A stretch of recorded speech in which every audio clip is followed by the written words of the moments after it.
portada do primeiro exemplar da revista remataba cada último exemplar. E hoxe, pois, a importancia que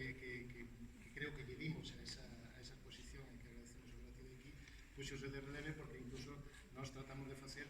unha divulgación que efectivamente se levou a cabo a través das redes sociais da relación trascendental ou moi importante que tuvo a propia Celanova ca xeracións. E, bueno, agrádanos moitísimo pois, ter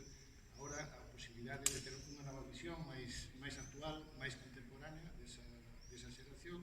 e máxime cando